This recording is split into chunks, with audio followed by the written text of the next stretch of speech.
i 2 dana prije tog mi je kocka zakuhala. Radovane vrije voda, ujebent. It was at this moment that he knew. He fucked up. Pozdrav ekipa, dobrodošli u još jedan novi video.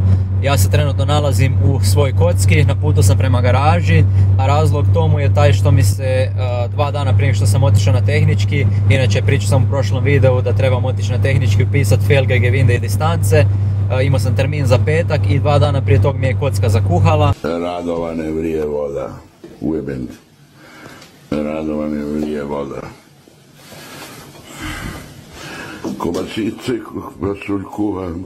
Nešto sam ja tu uspio iskemijati, tako da dan poslije sam ipak, točnije 2 dana poslije sam ipak uspio otići na tehnički, no međutim nisam ni tamo prošao, tako da sad idemo u garažu da sredimo te dvije stvari. Prvo onaj razlog zašto je kocka zakuhala, to ću vam pokazati kad stignemo u garažu, a drugo da popravimo ove stvari zbog kojih nisam uspio upisati prepreke na autu.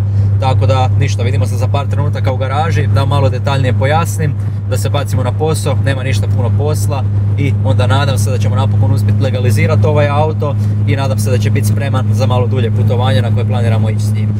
A dok se ja vozim prema garaži, samo bi se zahvalio sponzoru današnjeg videa, a to je stranica Car Vertical.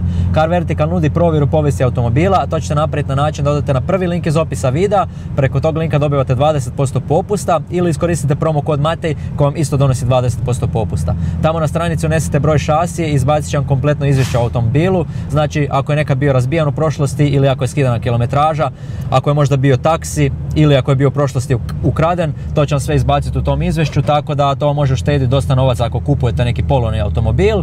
I to vam je to uglavnom. Idemo se sad prebaciti u garažu da riješimo kocku, a kao što vidite ovdje se možda neko razbio ili mi se čini kao da je neko pao s motora ili su se motor i auto udarili. Ništa, vidimo se u garaži. Evo nas u garaži i ajmo se odmah prvo dotaknuti onog što vas vjerojatno sve najviše zanima, a to je zašto je kocka zakuhala, šta se dogodilo. Nije ništa strašno, uglavnom vozio sam se s posla i putem sam skužio da malo diže temperaturu, pa opet malo spušta. Ja sam mislio da se nešto pogubio možda, nastojao sam se najnormalnije dalje voziti i na kraju kad sam došao doma skužio sam da sam izgubio baš puno vode i kroz to sve sam zaključio da je termostat zaglavio. Prvo sam mislio da je neki puno veći problem, na kraju ipak ispalo da nije. Aco mi je tu jako puno pomogao, tako da Aco, ako gledaš video, hvala ti još jednom. Kupio sam novi termostat, to ćemo sad odmah zamijeniti i još moramo provjeriti, mislim da i dalje imam negdje neki lik, znači negdje mi gubi vodu svo vrijeme, što je i logično jer kad je on prokuhao, točnije kad je zakuhao jako digao temperaturu, negdje moralo to sve izbiti, tako da moramo naći gdje je to izbilo. Za sad se auto dobro vozi, sve je ok, ne diže više temperaturu jer sad trenutno nemam termostat unutra. To sam na kraju iskemio da sam izvadio termostat i otišao bez njega na tehnički, čisto da se mogu voziti, ali sad auto ne može dostići svoju radnu temperaturu iz razloga što cijelo vrijeme je termostat otvoren, ajmo reći. Evo ovako, sve je spremno za navesti auto gore, ovo baš ružno izgleda s ovim daskama koje postavljamo. Morat ćemo čim prije nabaviti one navozne rampe, ali nema veze, sad je tak kak je. Kocka nam je uglavnom ovdje, idemo nju ubaciti u garažu i da zamijenimo taj termostat, onda ćemo u međuvremenu dok ćemo to raditi objasniti šta se dogodilo na tehničkom. I uglavnom sviđalo vam se svima, točnije svima vam se svidjelo ovo snimanje s glave dok nešto radim i meni se iskreno jako svidjelo jer se vidi točno šta radim i kak radim i zanimljiv je video bio, tako da ćemo danas probati opet nešto slično tome, pa ako bude opet dobro onda možemo u budućnosti većinu vremena snimati na taj način. Samo moram nabaviti bolju kameru, trenutno imam GoPro Hero 10, a gledao sam DJI, ima puno bolje te akcijske kamere, tako da ćemo vjerojatno uzeti tako nešto. Samo treba prvo pogoditi garažu.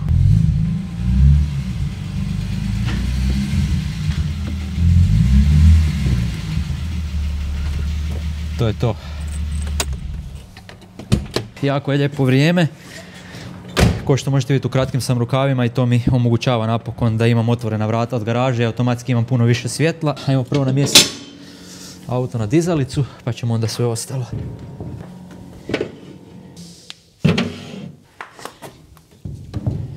Nabavio nam je tata ove još dodatne za podbaciti ispod, što je odlično.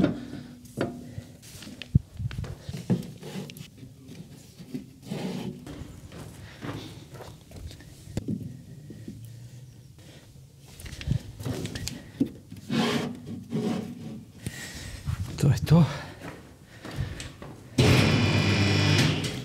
Tako, auto je sad na dizalici. Nek stoji tako kak je, idemo prvo riješiti taj termostat. U međuvremenu ću vam ispričati šta je bilo na tehničkom, zašto nisam uspio upisati. Prvi razlog, napred je unutra felga preblizu amortizeru, točnije Gevindi.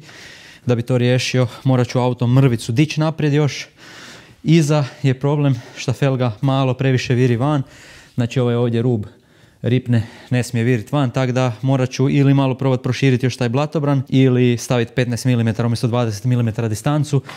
To ćemo sad naknadno još onda vidjeti šta je najbolja opcija, ali prije svega nam je bitno da promijenimo termostat. Sad vidim da sam palio auto ovdje ispred garaže bez poklopca ovog, ali nema veze. Termostat imamo ovdje novi, 36 eura je plaćen, ništa strašno, dođe sa brtvom, a termostat nam se nalazi evo ovdje ispod ovog poklopca, znači moramo samo skinuti ovu jednu šelnu, nju staviti na stranu, tu će iscuriti dosta tekućine, gledat ću da nešto podbacim između i onda se skinu ova 3 šarafa, 10, ako se dobro sjećam, skida se poklopac i unutra ide sami termostat. Ništa, idemo se odmah baciti na posao. Prvo, najbitnije nam je da smislimo u šta će curiti rashladna. Ne znam da li je ovo dovoljno, nadam se da neću zasrati cijelu garažu. A opet mora biti dovoljno malo da se može tu uglaviti, ovo bi moglo biti ok. Ništa, probat ćemo tak, izvadit ćemo onaj Proxon s kojim sam zadnji put to i radio. Njega sam sad odlučio uvijek imat, znači ovaj mali set uvijek imat u kocki, pošto kocka nije baš najpouzdanija koliko mi se čini, tako da barem nešto za prvu ruku imat pri ruci nije loše. Uglavnom što smo rekli 10, uzet ćemo produžetak i malu račnu. To je to. Prije toga nam treba 6 da skinemo šelnu.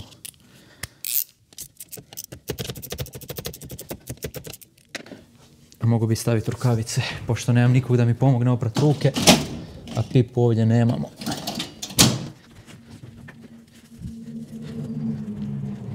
Aha, ovdje je već krenulo kapat. Još malo ovo tegnuti. To je to. It was at this moment that he knew. He fucked up.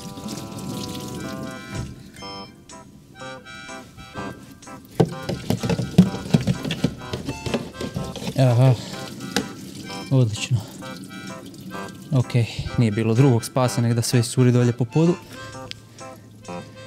Nije baš idealno, ali dobro. To je na kraju krajeva radiona ili van garaža. Yeah. Dobro. Htio sam to izbjeći, ali ideja je bila jako loša, a realizacija još gora. Tako da, prvi korak prilično neuspješan, nadam se da će to biti to što se tiče neuspjeha. Naravno, ovo nije baš idealno raditi dok je motor vruć, kao što je sad, ali nema druge. Kak sam glup, mogao sam dolje pod auto staviti onu ogromnu posudu za ulje. Glupson, baš sam glupson. Da vidim. Jeo, i još mi nije kasno, još stignem. Niko nema dva života, pa nema ni kocka.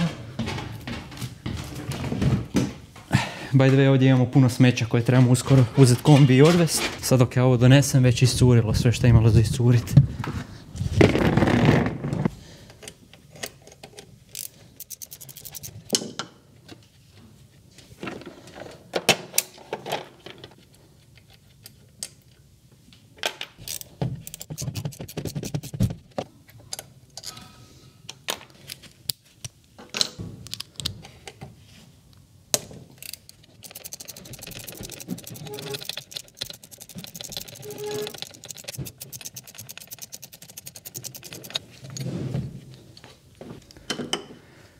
To je to, poklopac je skinut, njega ćemo staviti tu i sad samo treba nabiti novi termostat unutra. Ne znam je li bitno kako ga okrećem, nadam se da nije.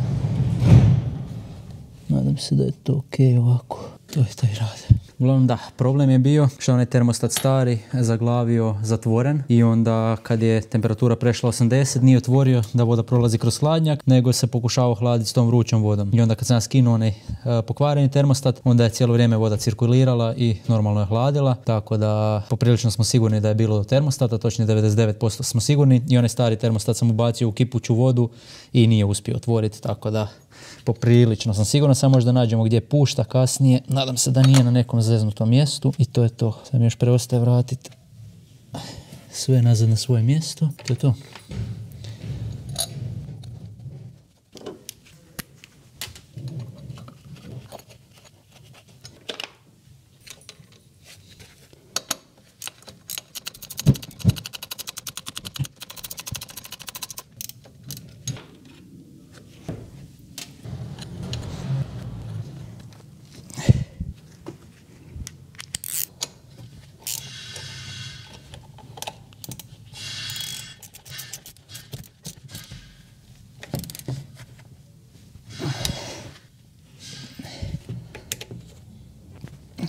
To je to.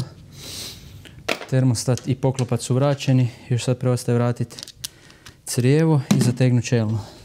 Sad iz crijeva će još malo vode iscuriti, vjerojatno. Možda i neće. Oće, naravno. Naravno da oće. I na kraju svega nam je još bitno da dobro ozračimo sistem. Jer ako ne ozračimo sistem, džabe nam sve što smo radili.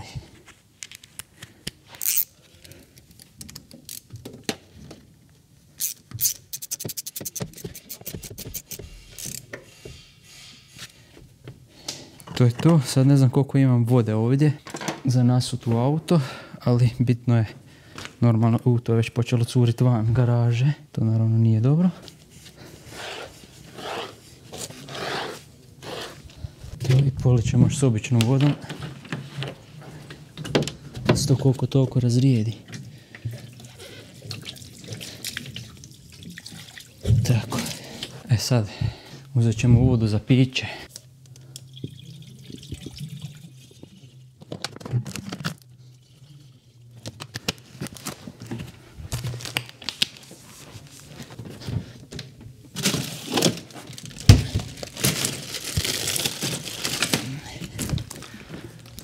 Ovo bi trebalo biti dosta.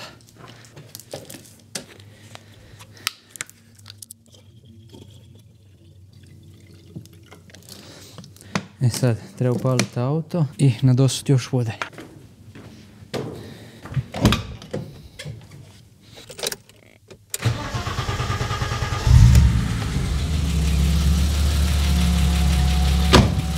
Tako.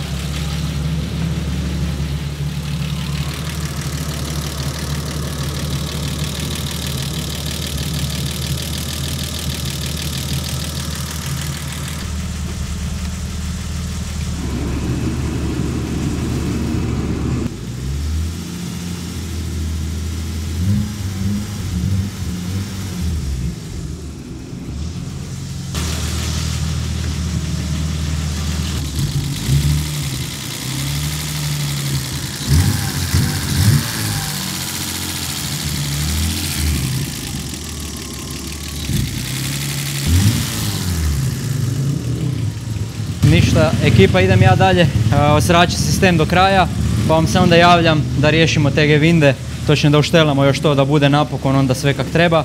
Termostat je uglavnom zamijenjen, u fleku ako ostane ću ja još oprat, a sistem prvo moramo zračiti, to će sad malo potrajati i onda ćemo vidjeti da li diže temperaturu ili je sve ok. One eternity later. To je to, sistem sam više manje ozračio, ja mislim da je ok, vidjet ćemo kad krenemo doma, nadam se da će biti sve ok. Sad nam preostaje dići prednji kraj, vjerojatno pošto dižem prednji ću malo dići zadnji, da to sve bude jednoliko i moram smisliti neko rješenje za zadnji kraj, nemam pojma šta da s tim radim iskreno, ali nešto ćemo smisliti.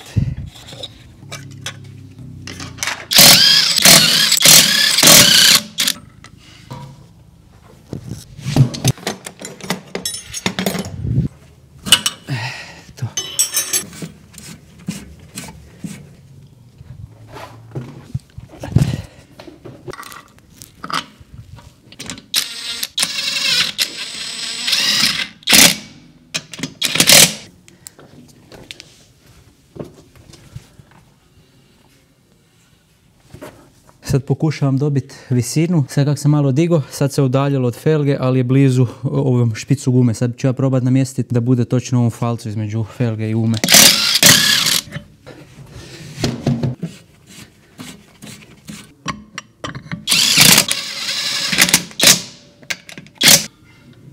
Ekipa moja, ovo je baš jako knap. Felga sad ima dovoljno prostora, ali zato je guma jako blizu. Ne znam, probat ću tak namjestiti, otiću tamo pa ćemo vidjeti šta kaže. Uglavnom, da ne bi ovaj video predugo traju, idem ja tu štelat ovdje i napred desno. Za nazad ću baš nešto morati izmisliti, pa ćemo onda nastaviti video kad krenem doma, kad vam kažem šta sam smislio. I ovo je sad glupo da vam tu sad snimam cijelo vrijeme kako ovo radim, nije ništa specijalno. Malo sam podigao auto, ne znam koliko će to biti dovoljno, imam baš taj problem da je to sve jako blizu. Najbolje rješenje za ovaj problem bi bio da se stavi umjesto 15 mm, jedna 20 mm distanca, ali onda taj fitment više ne bi bio kak sam ja zamislio, točnije možda bi čak i strugu gore od blatobran, tako da to je jednostavno nemoguće. I ovo je još jedan od razloga zašto je rijetko ko upisao na ovaj auto 8,5 jota u kombinaciji sa H tablicama i općenito 8,5 jota na ovaj auto, napred i iza, tako da ja ću si dati truda koliko god mogu da to uštelam, da to prođe. Sad ću ostaviti ovak, provozat ću se i ako ovdje napred ništa ne struže, a mislim da ne bi trebalo jer sam ga poprilično dosta digo sad, ostavit ću tak kak je, a iza ću si dati još dan, dva vremena da nešto smislim, a vi mi pišite u komentarima, možda vi imate neki dobar prijedlog za ovo. Uglavnom, ovo je bio video čisto da vas malo updateam šta se dešava, pošto sam na story stavio da je kocka bila zakuhala, a i odmah da vam kažem ovo za tehnički. I danas sam se baš dobro osjećao da vam snimim neki video, tako da neću stvarati nikakav stres. Snimat ćemo na ovaj način sad neko vrijeme. Neki su čak pisali da se kvaliteta snimanja smanjila, jebi ga šta da se radi, meni je ovo ok trenutno kak je. Tako da ništa, ovo će biti sve što se tiče ovog videa, nadam se da vam se svidio, a u sljedećem videu što se tiče kocke ćemo onda ići zajedno na tehnički. Tako da eto, ako želite to gledat, pretplatite se na kanal ako još niste, također lajkajte ovaj video, podržite moj rad, a mi se gledamo u jednom od narednih videa, do tad mi se čuvajte i čao!